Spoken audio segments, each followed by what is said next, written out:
From Mamma Mia, I'm Mia Friedman, and you're listening to No Filter, a weekly interview podcast with people who aren't afraid to be candid and vulnerable. Hello. Hey! There you are. Looking fantastic as always. I can't see you. Hang on a second. Today, I'm talking to a bloke about a beard, but not just any beard. 10 years ago, Jimmy Niggles' life changed forever when he was 26 and sitting at his best mate's wake. As beers were being passed around and stories were being told, Jimmy looked around him and decided that he was going to change his life. But how is a beard life-changing? Well, I'll leave that to Jimmy to explain. Is there any? The sound's good, Leah. Is the sound good? Oh yeah. Do you want my headphones? I've got headphones, but I reckon it would be better. Since that moment, Jimmy has become a bit famous, but not just for his beard or the heartfelt story behind it. Earlier this year, Jimmy married the love of his life, and their wedding unexpectedly became a massive media story for all the wrong reasons. Devastating news for the newlyweds came just days later, with 39 of their guests testing positive to coronavirus, including a New South Wales politician. This is a chat about friendship, love, and what happens when your wedding becomes a national health crisis. Here's my conversation with Jimmy Niggles, aka Scott Maggs. My friend, I am surprised to see you with a beard because in my research, I read that you were shaving it off in 2020, February. Yeah. How long's it been since you've shaved? It has been 10 years this year. 10 years with this beard. Tell me what brought it on, the decision to grow it. Tell me about Wes. So one of our best mates, Wes, he passed away in March 2010. Well, he didn't pass away. He was killed by melanoma. He just had a spot on his neck that he didn't realise was bad as it was until it was kind of too late and it got into his system, and he had a really bad brain tumour. And then, we dreamt up this harebrained idea called beard season at his wake, and I've kind of had the beard ever since. Tell me a little bit about Wes. He was 26, wasn't he, when he died? And I note that you made a distinction between him passing away and being killed. Why do you choose those words? I don't know. Like, passing away is kind of like, what you do when you've hung up your boots and you had a really good innings. And Wes was in the prime of his life. He had everything ahead of him, and he was definitely killed. Like, his life just got cut short, and it was uncontrollable and horrific. It completely shook us up, and his whole family were just completely devastated. And it's just horrible seeing something like that happen to someone so young and spirited and positive about everything. And you hear a lot when things like this happen to people that, couldn't have happened to a better person. And that was definitely the case with Wes. Like, it was seriously one of the best blokes out of our group. What was so great about him? He's just so genuine and lovely.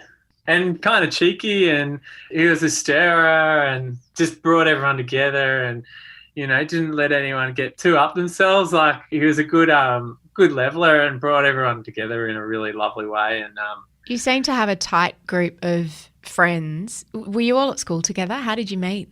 Yeah, so we went to uni in Canberra, and I loved going to uni there. I grew up in country New South Wales, a place called Oberon, and when we were choosing unis, for some reason I got drawn to Canberra because the idea that everyone kind of comes from everywhere. There's people from all over Australia in this college that we went to, Johns College, and it was just a great melting pot of characters. And I think everyone, because no one was from there or grew up with the same friends, and like everyone had to make friends for the first time, and it was a real kind of character tester. And immediately we just had this incredible big friendship group, and we just thrived down there and loved every minute of it. 26-year-olds tend to think they're pretty bulletproof. Do you remember when he found the mole in his neck? I think so. Like, at the start, it wasn't as we weren't so alarmed at the start. How did he find it? It was kind of, he said it was itchy and bleeding a little bit when he scratched it. And I think, he could just kind of tell it was a bit off. I think he actually got it seen to way at the start just by his doctor, and I don't know if they actually thought it was as bad as it was. And then I think the second time they did a biopsy and, found pretty quickly that it was pretty dangerous type melanoma. So, Did you know what that meant when he told you guys? Not really. Like, none of us, we didn't realise it was such an aggressive cancer. And we had no idea that it was the biggest cancer killer of young Australians. Yeah, we just thought it was something that happened to those old lizard people that lie down on the beach every day and those retiree kind of people, and that was their way of saying goodbye. But were you guys big surfers, or did Wes spend a lot of time in the sun, a lot of time at the beach?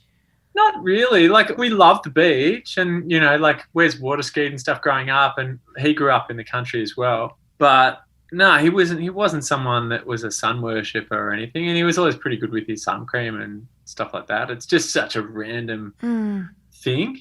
And he didn't look, I was looking at some pictures of him from his brother's wedding, and he didn't look particularly fair. Look, you know, some of the risk factors, red hair, pale skin. He had a bit of ginge. He had a bit of ginge, did he?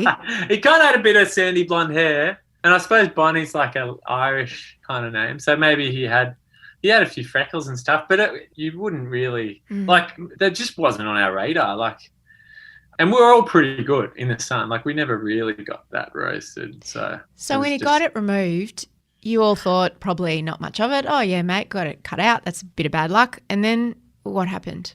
Well, I was living in Melbourne at the time, so I wasn't that side by side with him through that whole process. Did he know he was going to die? No. It wasn't until the last few months when he was just, because he had this hectic surgery and he had this huge zipper down his kind of cheek, and I saw him in hospital a few months before he passed away, and you could just tell that he'd had the stuffing knocked out of him. They say now that with the drugs they have, immunotherapy drugs, where it actually uses your body's immune system to help fight the tumour. I think they reckon with the technology now that he might still be alive, which is heartbreaking as well. So then you're sitting around at his wake at a pub with some schooners. And what was the conversation? How did it go? Well, just dry disbelief, like not having someone there next to you when we were at the pub so much, and we did everything together for so many years, and it was just such a surreal, heartbreaking feeling to not have him there. And I don't know, we just thought, you know, we can't let this be in vain. We need to do something. We did a little research and we found that there was this kind of void there of early detection, and we saw that melanoma is one of the most successful to treat cancer if it's found early. Over 98%, I think, of cases are successfully treated if you get onto it early enough. And we just thought, instead of raising money to pour into a massive pot and you don't know where it goes, what if we did something that was unique and we can remember Wes through that and channel a bit of our grief into and see if we can make good of this terrible situation. And beard season was born. Why beards? Like, of all the things you could have done. Well, yeah, like Wes didn't have a beard. I don't think he could grow one at that stage. He had a bit of bum fluff, but it was weird. So I've got an advertising background, and when we were looking up who's most at risk, we found that 69% of melanoma deaths are blokes.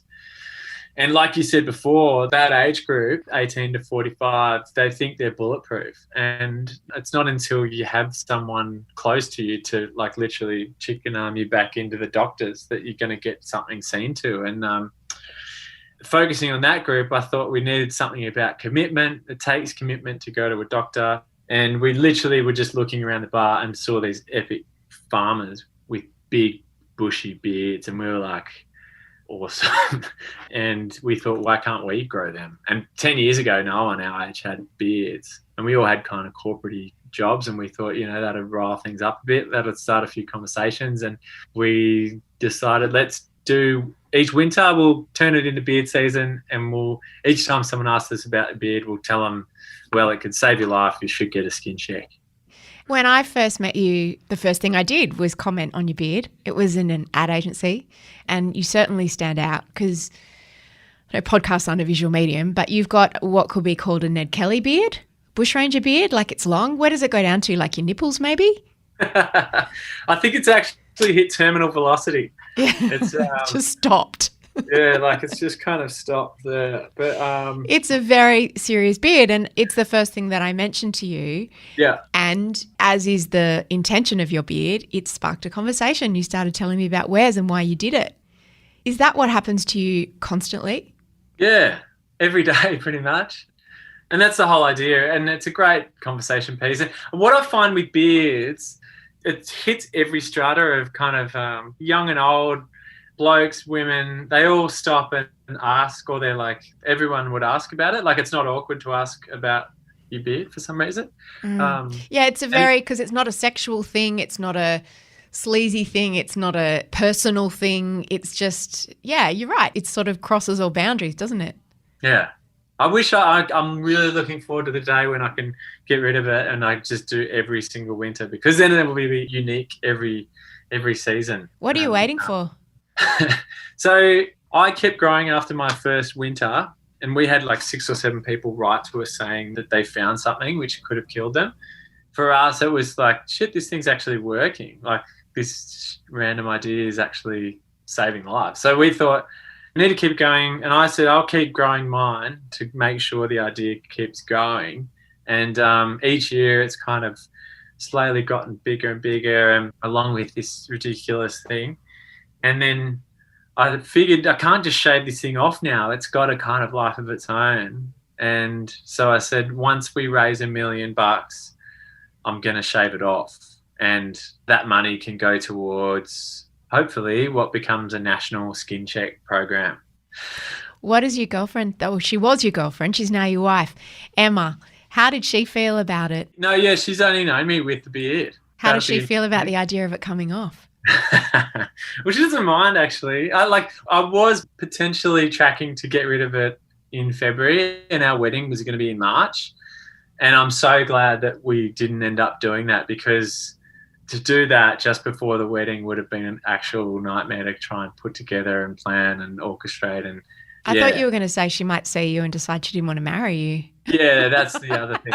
She might walk down the aisle and then run for the hills. She didn't, yeah. So there's that risk. But I think she doesn't mind. And, I think that when the time is right, hopefully it'll come off. Does it get in the way? Tell me some practicalities. Yeah. What about during sex? Like it must just get, where do you put it? Well, I used to sleep with it tied up. Like I used to have like a ponytail. Yeah, like that. Yeah, like I eat different now. I'm a very slow eater. How do you eat? Is it actually quite gross? Do you always have to pick food out of it, or are you just really careful? No, just really careful. Like one of those tortoises eating a lettuce. Yeah, right. You wouldn't want to bite into a burger or anything, would you? Burgers are out the door, out the window. Ice creams, meat pies. It's a tragedy. These are the sacrifices, Mia. Hello there, you are listening to No Filter with Jimmy Niggles and your favourite, Mia Friedman. I should have started asking you what your bloody name is. Oh, yeah. Where does Jimmy Niggles come from? My actual name is Scott Maggs, and everyone just used to call me Magsy, so I never really had a nickname. So we were on a surf trip and we said, if you had to make a name up from scratch, what would you call yourself? And Jimmy Niggles just popped out of the sky. And I put myself as Jimmy Niggles on Facebook. And then when the charity started, I thought I'd use that name so that anytime someone Googled it, it would go back to the charity and not me. Because ultimately, once I get rid of this, I don't want to really be the face. I shouldn't have to be the face of beard season anymore. It needs to be all about its ambassadors, and it's probably gone on way too long. But I'm just going to keep writing it out, and then maybe even we can pass the Jimmy Niggles name on to someone else. I like it, like a baton. Yeah, and maybe we can diversify. Like an Olympic torch. Yeah. We're trying to think about what we can do for ladies as well. Well, I can think of a couple of things that we could grow out, although it's hard if you've had laser. But, okay, do you want me to give you a scoop? Yeah. So we literally had a meeting yesterday and it just popped up at the meeting. We could have bush season. It'll be a good gauge for this, actually. Call it Bush Week. Well, we did discuss this. Lisa Wilkinson had a big gaffe on Today's Show saying that she was going to grow a beard in her jeans. that. I tell you what, I'll grow a beard. Yeah. Because it's in my genes. Yeah. It's in your genes. What? What she did say was it's in her genes because her grandmother had whiskers. But anyway, it needs to start conversation. They can't start conversation when they're tucked inside your pants. Yeah, no, that's true. Although at the beach, if things are particularly unruly, it could start conversations. Legs. Tell me about Emma. How did you guys meet? This is going to sound funny, but we met at an MTV music party for the release of Iron Man at a random party in Vaucluse, talking to the butler. That sounds so weird. That is a very fancy story. That's so fancy. It was an anomaly on my social calendar. But yeah, we've been mates kind of through the industry and stuff for a while. But we hung out properly when we did a road trip from Melbourne after both of our family Christmases. And she just put a thing on Facebook saying, is anyone driving up from Melbourne? And I said, yeah, let's convoy. And we just made our way up the coast for a week. How did you propose? I sprung it on her. We were doing the same trip that we did when we first hooked up, and we hiked up Pigeon House Mountain, which is a beautiful spot down near Borley Point, kind of Ulladulla area. Actually, it's not called Pigeon House. It's called Dithul. That's the Indigenous word for it, which means nipple, something like that. And it looks like a giant breast. Oh, wow. In the middle of this beautiful forest. And we hiked up there at like 4 or 5 in the morning to watch the sunrise. And just as the sun poked up, I dropped an E and did it. I thought you said I dropped an E. Oh, no. Which, No, my heart rate was pretty high. Well, that's a proposal to remember. I actually nearly went off the edge. My hat blew off just as I was taking a knee, and I nearly went after it. So if anyone finds a hat up there, it's yours. When did you realise that your wedding was not quite as you had intended it to be? Well, on our honeymoon, in the last couple of days, on the Thursday, we got a message from someone saying... Where were you? We were in the Maldives. Yeah, we just kind of went, we'd been working so hard the last few years, and we found this amazing venue in the bush. And when we were thinking about honeymoon destinations, we just, I don't know, it's just been a dream of ours to get this, like a little bungalow over the reef. And we booked it in, and it was incredible, like one of the most amazing places. It was the Shangri-La Maldives, and they greet you with their hand on their heart, which might be a good thing for everyone listening who's finding those things really elbow awkward. Bump a bit hard. Yeah, That's I like stupid. that. I don't Hand know on who your heart. invented That's much Yeah, better than an it's elbow the hand on the bump. heart. So that's It's a so nice nice. COVID precursor, because back then, when was it? March. Were things getting a bit hectic, or had you heard about COVID? Wasn't on anyone's radar. Like, obviously it flared up in December in Wuhan, and I was kind of listening to the news and had a pretty close ear on it. But there were no alarm bells.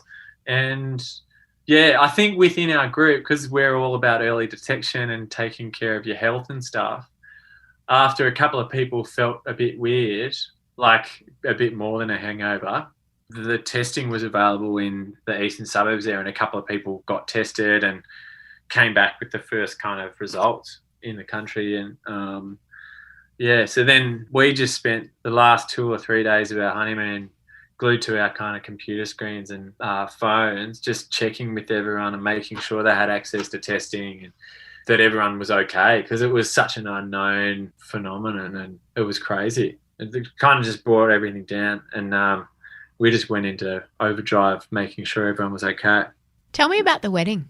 Oh, it was amazing. Like, it was just such a great day. Like, it was overcast and rainy, and then on the morning of, the skies broke open, and it was just incredible, and just such a good feeling having all your mates together from all around the world. People flew in for it, and it's just one of the best days ever. I couldn't believe it. It was so good.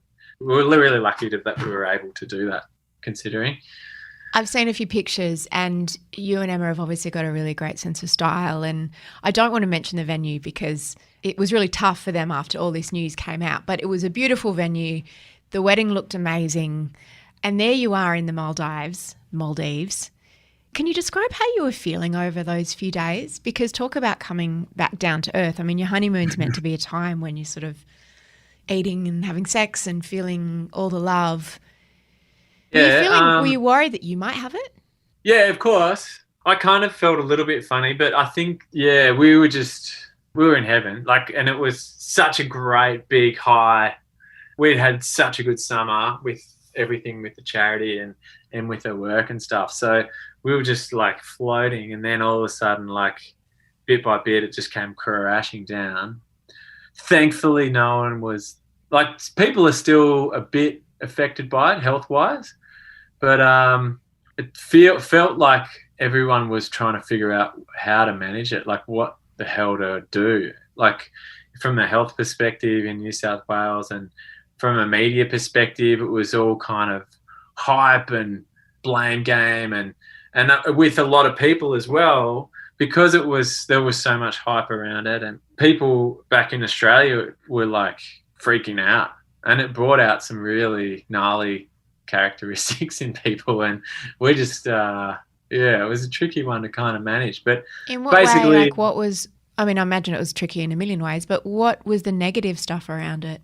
Oh, just witch hunting and trying to figure out, it was almost impossible to figure out who patient zero was. And even if you did figure that out, the end result isn't going to be any different to what the general advice that you have to do is, which was, if you had any symptoms, get checked and isolate, which is what all of Australia had to do basically a week after anyway. So it was kind of crazy. And and the only reason it all became public is because the New South Wales Health Department named the venue, and then all of a sudden everyone was just searching on Instagram, found us, and then basically were just trawling everyone's social things to basically get comment, and it was just a frenzy, media frenzy. Were the media chasing you, and how did you handle that? Yeah, we've got a really good board with our charity, and I've got some really good kind of advisors, and we got some really good advice, and our main priority in the early days was just to make sure everyone was okay. What advice did you give about how to handle it for you guys? We put together a carefully worded statement, which is basically our whole story from start to finish and straight from the heart, and no room for tabloid shit. And then we put that out on our own channels, and then we did one interview with one guy who we knew would get read a lot in the Sydney Morning Herald, and that got syndicated. And then because there are all these other people trying to score stories off other people, and we just kind of tried to put that out, shut the rest down. And then we did one interview with Lisa Wilkinson, and I think that's about it. We basically didn't want media for this. It's our wedding, it's one of the most personal days, and the last thing we wanted was to have all this happen to all, I guess. So it was a bit to deal with. So were you sitting in your honeymoon suite, literally over your computer, and constantly you'd be hearing about another guest and another guest? Is that how it went? Yeah. And good on them for getting tested, and they all handled it really well. So, yeah. And what did you guys do? Did you self-isolate over there? Were you worried about coming home? Yeah, well, we got tested as soon as we got back and came back negative, so which was good because we didn't want to shut down a whole Maldivian island. When I got married, I was on my wedding day, I was pregnant, and the day after we found out that the baby that I was carrying had died. And I found it really hard for many, many years to separate those two things, like the wedding day and looking at the photos of the wedding day and what happened afterwards. I mean, you're so close to it. It's only been a few months. How have you and Emma managed that? It's kind of like pre-COVID and post-COVID. Yeah, it's going to be hard for ages, and that's horrible. I'm sorry that happened to you. It's a weird thing, isn't it? Because you look back and it's like the happiest day of your life, or one of them. And then there's this whole subtext that you look at the photos and you go, oh, the people never knew at the time, but this awful thing was about to happen or was happening. Yeah, I'm just thankful that we were able to experience that in the first place. Yeah. And just enjoying the moment. And I'm just so glad that I was in a place to be able to enjoy it all, and to celebrate that moment with everyone. And you just kind of deal with things as they come. And yeah, it has a little bit of a taint on it, but it's not like we all handled it as best as we can, and just another good challenge. In some ways, it feels like such a long time ago because it was really at the beginning when nobody knew much about it, and there was kind of you guys and there was Tom Hanks and Richard Wilkins, and that was kind of it. And I remember seeing your face and going, oh no, of all the people for it to happen to, someone who's dedicated the last 10 years of his life to public awareness around health issues. Yeah.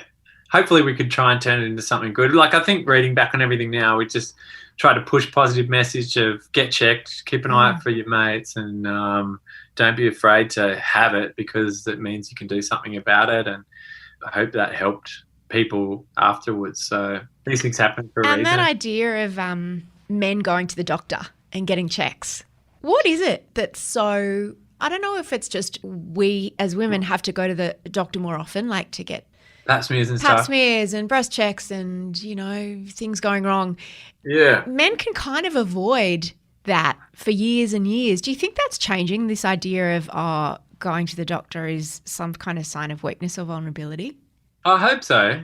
I think in general, people are hopefully becoming more open, less stigma attached to expressing what's happening, and how looking after yourself, I think, has a bit more of a priority nowadays. And I think the whole kind of toughen up mentality, hopefully people are seeing through that. And yeah, hopefully people are more supportive, I think. And things are more accessible now. I think there's so many more different services and organisations and things for niggling people to go and look after themselves and their friends. So it reminds me when we were at uni, we were sitting around and we all had these amazing lunch sessions, and someone said something about STD or something, and someone said we should get checked, and there was 11 of us and we all booked in and all got checked, and it wasn't until we all did it that we did it. And I think that group mentality with guys especially is really powerful, because you can kind of bully other people into did you get it done? Why didn't you get it dall And then when the results come back, it's not so stigmatized. Some guy was like, oh, I got warts. And it's like, oh, I got that too. And, oh, all you got to do is put this stuff on and I'm sweet now. And it takes the fear away and takes the, it demystifies it all. And I think that's a really powerful thing. So the moral of that story is very much go and get your skin checked. Like Jimmy said, go to your GP. It's a great place to start, or you could also see a skin specialist who has a specialty in that area and get your skin checked now. And please nag the other people in your life, particularly the men, because we know that men are not as good about regular screening checks as women are. It is so important and it could save a life. And if you want to find out more about Beard Season, you can check out their website, beardseason.com, or their Instagram, which is also Beard Season. And I've got some exciting news. No Filter now has its own YouTube channel. So I know that you're used to having me in your ears, but sometimes I know that I often get to the end of an interview if I'm listening to somebody being interviewed and I'm like, I wonder what they look like. And I wonder, what their face looks like when they're talking or telling a story. Well, you can now find all my interviews in their entirety in video form. Please subscribe, comment, etc. What do they say? The young people? Like and subscribe. Psych and subscribe. We'll put the link to the channel in our show notes. We are uploading slowly as many no filters as we can, so go check it out. This episode was produced by Leah Porges. The executive producer of No Filter is Eliza Ratliff. I'm Mia Friedman, and I will see you on Mamma Mia.